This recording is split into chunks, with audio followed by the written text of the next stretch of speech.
اب تو میں یقینی طور پر جاگ چکی ہوں اور بخوبی سمجھ رہی ہوں کہ یہ شور نوح کے طوفان کا شور نہیں ہے، بلکہ یہ میرے گھر کا شور ہے۔ مطلب گھر میں جو اتھل پتھل یہ محبت کرنے لگی ہے رفعت بھائی سے، اسی کی طرف اشارہ ہے۔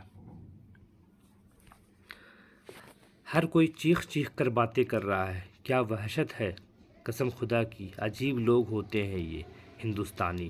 ایسا لگتا ہے جیسے گھر کے سارے لوگ بہرے ہیں اور سب ایک دوسرے سے چیخ چیخ کر باتیں کر رہے ہیں۔